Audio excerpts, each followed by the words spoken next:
Hey, Bobby, Hey, what's going on? I'm going to drill a little bit. Okay, You ever heard of pocket holes? I sure have. I'm going to use a pocket hole jig. This one's made by Craig. I know there's others, but I really like the Craig jig. And they make a lot of jigs. And if y'all want to send me something for endorsing you, send it to Bobby or Randy, or send two, and we both get one apiece. There you go. But what this is for, you make a pocket hole, and you'll see what kind of hole it makes, and it's for joining boards. I use it on face frames a lot for my cabinets. That's how I put them together. It's really good. You can use it on a 45, cut a 45 and make picture frames with it. Okay. Or you can just butt joint boards together for a tabletop. But it's basically, you drill a hole that goes makes a flush mount screw. It goes below flush, don't stick up, and you can make a conceal. Now, what's with the odd-looking drill bit? Well, Bobby, that was that big around all the way to the bottom. You just wore it out? I've used it so much I've wore it down to a point, down to the nub down on the bottom of No, it. you expect me to believe that. No, I don't. Okay. There's parts to this bit. It's called a step bit, Okay. and what it's doing right here, the main hole for the screw head and everything, and they make plugs that go in there, is a 3/8 or it's bigger than a quarter.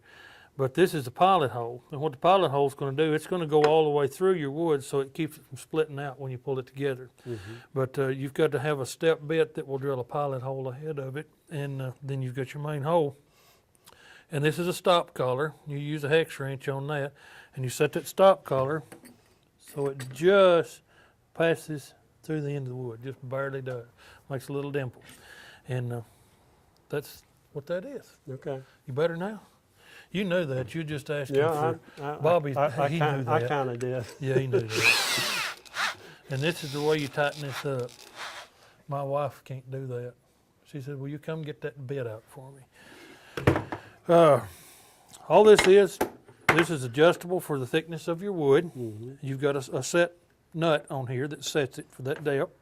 You notice it's plastic, but inside this plastic, it's got a metal sleeve. Mm-hmm. And that way you're not wearing your plastic out. Right. And it's marked. You can drill 1, 2, or 3 holes, whatever how you want to do it. I'm going to drill these 2.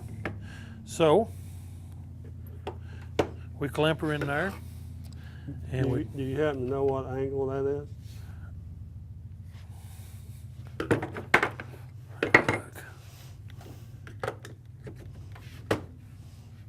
I'm going to guess it's that's about a 15 15 off 18 degree a angle. 15 off a vertical. Yeah, don't you think so? Yeah, I'd say that. Or an 85 if you're looking the other way at it. That'd be off a horizontal, wouldn't it? Yeah, that'd be off horizontal. Okay. And, hey, Mike would have been proud of you. He just left, but I didn't want to show off in front of a math showing your teacher. math skills off. Yeah. You ought to see me when I really get into figuring. Yeah. It's Ciphering. horrible. It's horrible. It's horrible. Now, I've got a tape measure. Somebody bought me one time that showed the 8ths and the quarters. A tape measure for dummies because they couldn't read the little hash mark.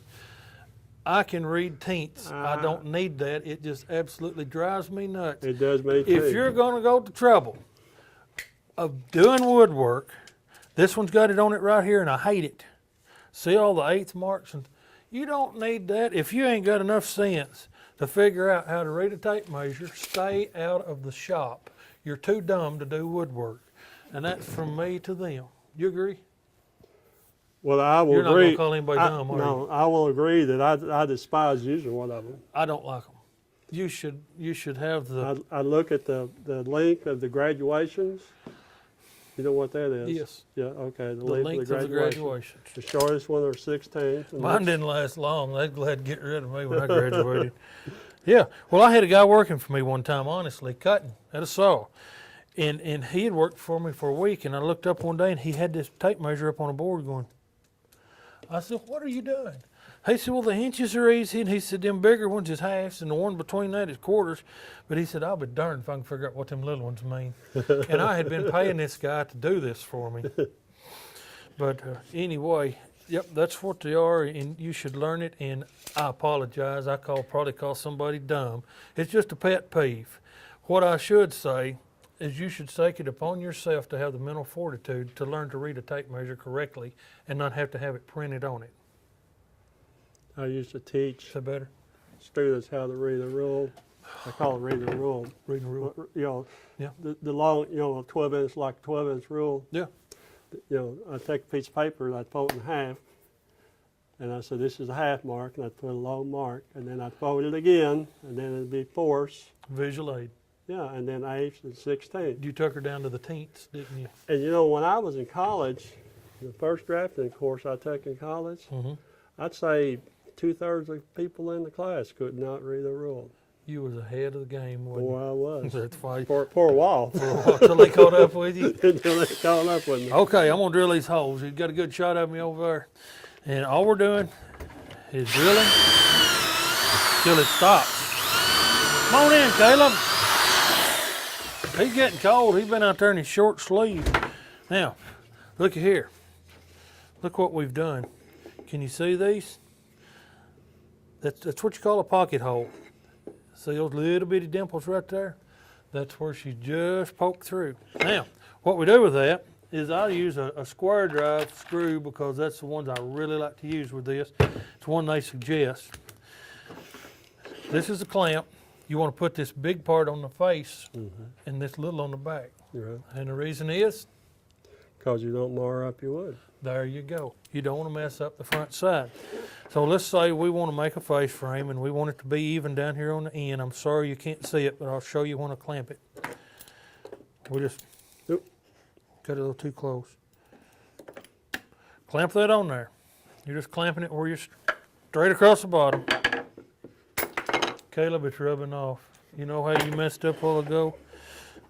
Shut up, Dale. I heard you giggle over there. We just simply clamp it on there. I'm not turning it up because it's going to fall off. But that holds it together, and what it does is it holds these two flush. So you can pull it together with these screws. Yeah, I'm going to show you one when I get through. I can't let go now, my thing's going to fall apart. Okay.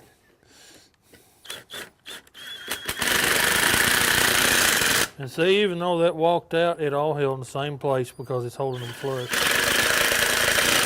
Don't panic, it's not a big deal. It happens to me all the time. Now then, look at that. Isn't that a nice little butt joint? And it'll hold just as strong as the wood will hold. And these screws, first off, they're a number 2 square drive screw. Second off, they've got a real aggressive thread on them. And then it's got a cutter. You really can't see it in there, but there's a slice down through these threads that actually cuts, and that's for hardwood. So when you're drilling in your hickory and oak, it's supposed to, according to the paperwork, cut through it and drill its own pilot as it goes. What it does in hickory is it splits it out anyway. And the way I take care of that is I'll chuck up one of these little bitty bits that's smaller than the shank of that screw, and I'll drill through those pocket holes and drill me a pilot first, and that takes some of that out of the way. It's a relief cut, basically, an inside relief cut, and then I can run this through and it don't split out. But anyway, that's the pocket hole jig, that's the clamp, that's the screws, that's the way she works. Do you use that for your face frames on your cabinets? All my face frames on my cabinets, be real still. Don't move. I'll be right back, I promise. I've got some over here, cabinets that I'm working on right now. This is for a customer. Boy, if I trip and knock your light down, you're gonna be mad, ain't you? This is actually a cabinet that goes over the fridge. It's what I call a fridge cabinet. And it sits like that, but if you look on the back side, there's your pocket holes. And I use it every day out here in the shop all the time. And Now, does that take the place of having to use any glue, or do you use glue I as never well? use any glue You on do it. not use Don't glue? have to. I glue the face frame to the cabinet itself. Mhm. And what we do for the finish on these, we go back to what we talked about, those little brad nails. You know, you've got a little crack here, and it's not sanded good yet. See that little joint there? Mhm. We take just regular yellow wood glue, carpenter's wood glue, and rub it on there and sand it before it dries. And all it does, it takes the actual dust from the wood and fill that in and dries. And when you stain it, it all takes stain the same color because you're using the very wood. And I call that flour. A lot of times if I've got, let's say this hole right here, there's a little chip in this knot. See how that little void's in there? Mhm. I'll go over to my sander, my belt sander, and I'll take a piece of hickory and I'll sand them in it, and it'll make a little pile of the flour. Mhm. I'll take that flour, mix it with a little bit of wood glue, and shove it down there and make my own putty, but you're making it out of that same wood. That way it matches. And if you'll ever notice, you've seen cabinets and trim put up that they puttied over the holes and stained it, and you see every nail because it's a different color or it don't take stain. Well, that's the reason. You use what you're using, and it will go ahead and finish just like the rest of it. So there you are. How about that? I saw you look at Dale that time and say, hey, big guy, did you know that? And Dale say, no, I didn't know that, but I'll use it for you next time, honey. Okay. Got any more questions on this? No, You think we've covered it? I think you've done a good job. Thank you very much. Let's move on. What are we going to do next?